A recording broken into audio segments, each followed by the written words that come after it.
ಸರ್ಕಾರದ ಸುಮಾರು 18 ಇಲಾಖೆಗಳಲ್ಲಿ ವಿವಿಧ ವೃಂದಗಳ ಹತ್ತತ್ರ 12,000 ಹುದ್ದೆಗಳ ನೇರ ನೇಮಕಾತಿ ಪ್ರಕ್ರಿಯೆಗೆ ಈಗಾಗಲೇ ತ್ವರಿತಗತಿಯಲ್ಲಿ ನಾವು ಸಿದ್ಧತೆಯನ್ನು ಮಾಡ್ತಾ ಇದ್ದೀವಿ ಅಥವಾ ತಯಾರಿಯನ್ನು ಮಾಡ್ತಾ ಇದ್ದೀವಿ ಅಂತಕ್ಕಂಥದ್ದು ಕನ್ಸರ್ನ್ ಡಿಪಾರ್ಟ್ಮೆಂಟಿಂದ ಈಗಾಗಲೇ ಒಂದಷ್ಟು ಸುದ್ದಿಗಳು ಬರ್ತಾ ಇರುವಂಥದ್ದು. ಆದರೆ ಅವರು ಈ ನೇಮಕಾತಿ ಪ್ರಕ್ರಿಯೆಗಳನ್ನು ಮಾಡಲಿಕ್ಕೆ ಸಂಬಂಧಪಟ್ಟಂಥ ತಯಾರಿ ಯಾವ ಸ್ಟೇಜಲ್ಲಿದೆ ಅಥವಾ ಯಾವ ಹಂತದಲ್ಲಿದೆ?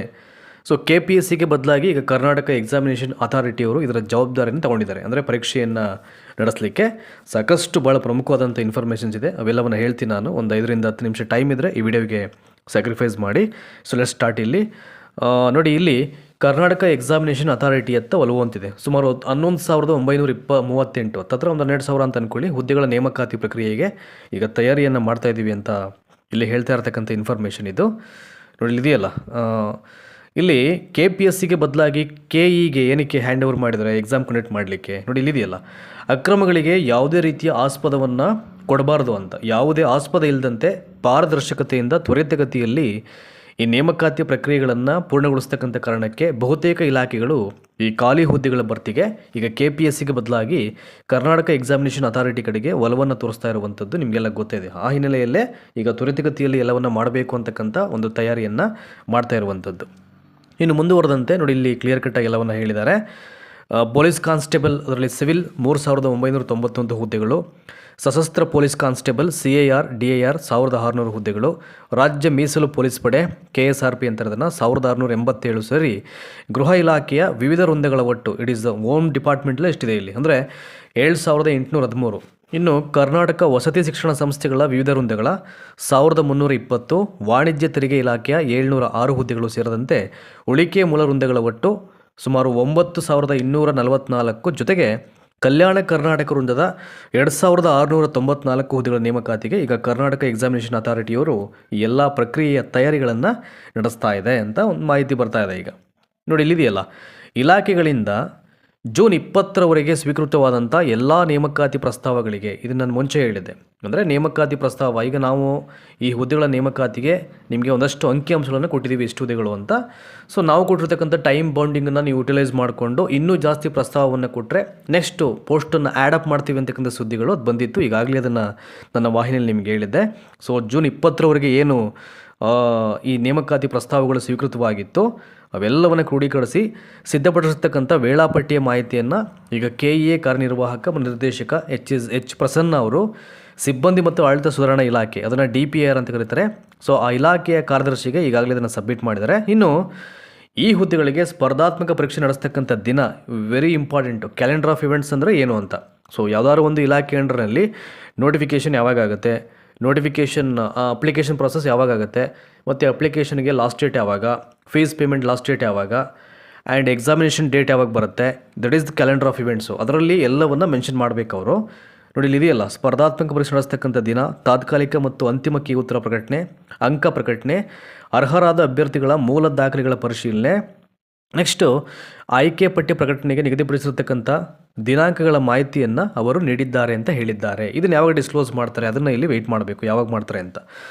ಸೊ ಈ ಕುರಿತು ಮಾತನಾಡಿದಂಥ ಪ್ರಸನ್ನ ಅವರು, ಪರೀಕ್ಷಾ ಪೂರ್ವ ಮತ್ತು ಪರೀಕ್ಷಾ ನಂತರದ ಪ್ರಕ್ರಿಯೆಗಳನ್ನು ನಾವು ಒಂದು ಕಾಲಮಿತಿಯಲ್ಲಿ ವ್ಯವಸ್ಥಿತವಾಗಿ ನಡೆಸಲಿಕ್ಕೆ ಅಗತ್ಯವಾದ ಸಿಬ್ಬಂದಿಯನ್ನು ಮುಖ್ಯಮಂತ್ರಿಯವರ ಡೈರೆಕ್ಷನ್ಸ್ ಅವ್ರು ಏನು ಮಾಡಿದ್ದಾರೆ ಅದರಂತೆ ಮುಖ್ಯ ಕಾರ್ಯದರ್ಶಿ ಒದಗಿಸಿ ಅನುಕೂಲವನ್ನು ಮಾಡಿಕೊಟ್ಟಿದ್ದಾರೆ ಅಂತ ಹೇಳಿದ್ದಾರೆ. ಹೀಗಾಗಿ ವೇಳಾಪಟ್ಟಿಯಂತೆ ನೇಮಕಾತಿಗೆ ನಾವು ಈ ಕ್ರಮವನ್ನು ಕೈಗೊಳ್ಳಲಿಕ್ಕೆ ಸಾಧ್ಯವಾಗಿದೆ ಅಂತ ಅವರು ಪ್ರಸನ್ನ ಅವರು ಇವೆಲ್ಲ ವಿಷಯಗಳನ್ನು ಪ್ರಸ್ತಾಪ ಮಾಡಿದ್ದಾರೆ. ಆಮೇಲೆ ಭಾಳ ಪ್ರಮುಖವಾಗಿ ಇನ್ನೊಂದು ವಿಚಾರವನ್ನು ಇಲ್ಲಿ ಇನ್ಕ್ಲೂಡಿಂಗ್ ಮಾಡಿದ್ದೀನಿ. ನಾನು ಹೇಳ್ತೀನಿ ಏನು ಮಾಹಿತಿ ಇಲಾಖೆಯಿಂದ ಬಂದಿದೆ ಅಂತ ಅಂದ್ಬಿಟ್ಟು.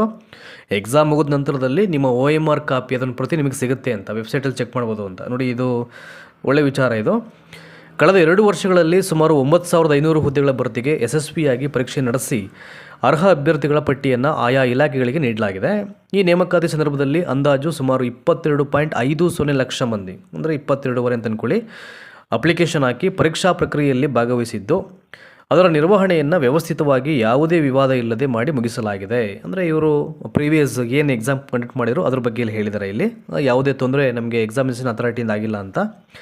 ಕೆಲವು ಇಲಾಖೆಗಳಿನ ಖಾಲಿ ಹುದ್ದೆಗಳಿಗೆ ನಡೆಸಿದಂಥ ನೇಮಕಾತಿ ಫಲಿತಾಂಶವನ್ನು ಕೇವಲ 10 ದಿನಗಳಲ್ಲಿ ನೀಡಲಾಗಿದೆ ಅಂತ ಹೇಳಿದರು. ಅಂದರೆ ಕೆಲವು ಇಲಾಖೆಗಳದು ವಿತಿನ್ 10 ಡೇಸ್ ಕೂಡ ನಾವು ರಿಸಲ್ಟ್ ಡಿಸ್ಕ್ಲೋಸ್ ಮಾಡಿದ್ವಿ ಅಂತ ಅವರು ಇಲ್ಲಿ ಪ್ರಸ್ತಾಪ ಮಾಡ್ತಾರೆ. ಇನ್ನು ವೆರಿ ಇಂಪಾರ್ಟೆಂಟ್ ನೋಡಿ, ಇಲ್ಲಿ ಇದೆಯಲ್ಲ, ಇಲ್ಲಿ ಪರೀಕ್ಷೆ ಮುಗಿದ ತಕ್ಷಣ OMR ಶೀಟ್ಗಳನ್ನು ಸ್ಕ್ಯಾನ್ ಮಾಡಿ ವೆಬ್ಸೈಟ್ಗೆ ಅಪ್ಲೋಡ್ ಮಾಡಲಾಗುತ್ತೆ. ಯಾರ OMR ಶೀಟನ್ನು ಯಾರು ಬೇಕಾದರೂ ನೋಡ್ಬೋದು. ಇದರಿಂದ OMR ಶೀಟ್ ತಿದ್ದುತ್ತಾರೆ ಎನ್ನುವ ಅನುಮಾನಗಳಿಗೆ ತಡೆ ಬಿದ್ದಂತಾಗಿದೆ. It is very important. ಇದು ಕೂಡ ಒಳ್ಳೆ ಬೆಳವಣಿಗೆ ಇದು.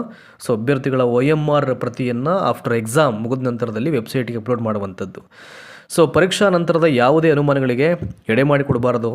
ಆ ಒಂದು ರೀಸನ್ಗೆ ಸ್ಕ್ಯಾನ್ ಪ್ರಕ್ರಿಯೆಯನ್ನು ಆದಷ್ಟು ಬೇಗ ಮುಗಿಸ್ಲಿಕ್ಕೆ ನೋಡಿ ಇದೆಯಲ್ಲ, ಬೆಂಗಳೂರು, ಕಲಬುರಗಿ, ಧಾರವಾಡ ಮತ್ತು ದಾವಣಗೆರೆ, ಮೈಸೂರಿನಲ್ಲಿ ಸ್ಕ್ಯಾನಿಂಗ್ ಕೇಂದ್ರಗಳನ್ನು ಮಾಡಲಾಗಿದೆ ಅಂತ ಹೇಳ್ತಾ ಇದ್ದಾರೆ.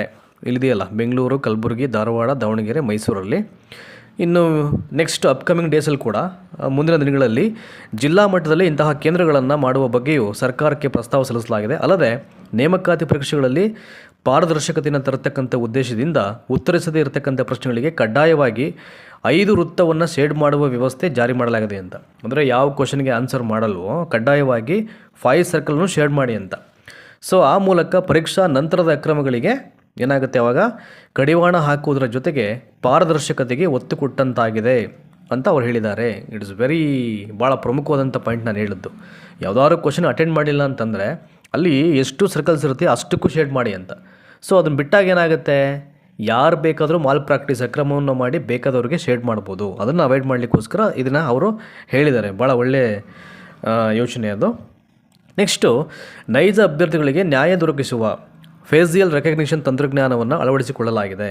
ಈ ತಂತ್ರಜ್ಞಾನವನ್ನು ನೇಮಕಾತಿ ಪರೀಕ್ಷೆ ಮತ್ತು ವೃತ್ತಿಪರ ಕೋರ್ಸ್ಗಳ ಪ್ರವೇಶ ಪರೀಕ್ಷೆಯ ಸಂದರ್ಭಗಳಲ್ಲಿ ಬಳಕೆಯನ್ನು ಮಾಡಲಾಗ್ತಾ ಇದೆ. ಈ ಪ್ರಕ್ರಿಯೆಯಿಂದ ಯಾರದ್ದೋ ಪರೀಕ್ಷೆಯನ್ನು ಬೇರೊಬ್ಬರು ಬರೆಯುವಂತಹ ಸನ್ನಿವೇಶಗಳಿಗೆ ಲಗಾಮು ಬೀಳಲಿದೆ.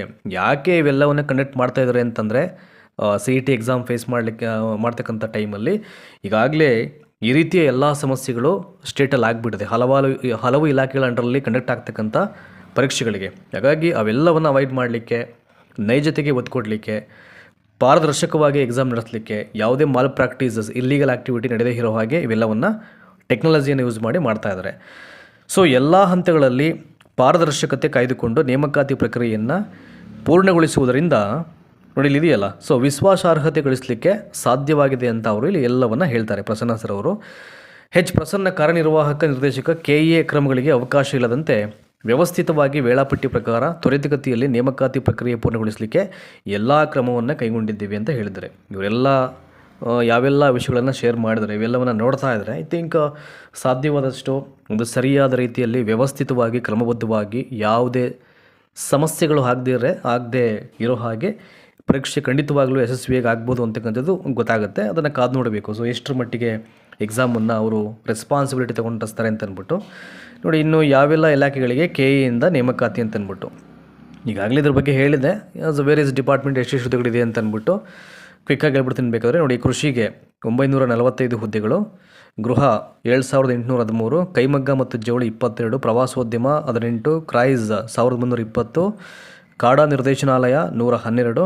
ಹಾಗೆ ಸಾಕಷ್ಟು ಇಲಾಖೆಗಳ ಹುದ್ದೆಗಳಿದೆ. ಹಿಂದುಳಿದ ವರ್ಗಗಳ ಕಲ್ಯಾಣ 386, KRIDL 54, ಪರಿಶಿಷ್ಟ ಪಂಗಡಗಳ ಕಲ್ಯಾಣ 200, KIADB 44, so commercial tax that is 706, ಅಂತರ್ಜಲ ನಿರ್ದೇಶನಾಲಯ 17, ರಾಜ್ಯ ವಿಮಾ ಯೋಜನೆ ಇಲಾಖೆ 289, ನೋಂದಣಿ ಮತ್ತು ಮುದ್ರಾಂಕ 10, ಇನ್ನು ಕಾರ್ಖಾನೆಗಳು ಮತ್ತು ಬಾಯ್ಲರ್ಗಳ ಇಲಾಖೆ ಬಂದು 2 ಹುದ್ದೆಗಳು ಅಲ್ಲಿರುವಂಥದ್ದು.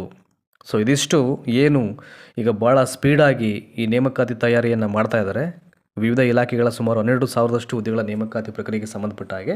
ಸೊ ನನಗೇನಂತಂದರೆ ಏನೇ ಒಂದು ಇನ್ಫಾರ್ಮೇಷನ್ ಬಂದರೂ ಕೂಡ ಇಲಾಖೆಯಿಂದ ಯಾವ ಹಂತದಲ್ಲಿದೆ ಅದನ್ನು ತಿಳ್ಕೊಳ್ಳೋದು ಇಟ್ ಈಸ್ ವೆರಿ ಇಂಪಾರ್ಟೆಂಟು. ಹಾಗಾಗಿ ಇಲ್ಲಿ ಎಲ್ಲವನ್ನು ಕ್ಲಿಯರ್ ಕಟ್ಟಾಗಿ ಹೇಳಿದರು ಅವರು ಪ್ರಸನ್ನ ಸರ್.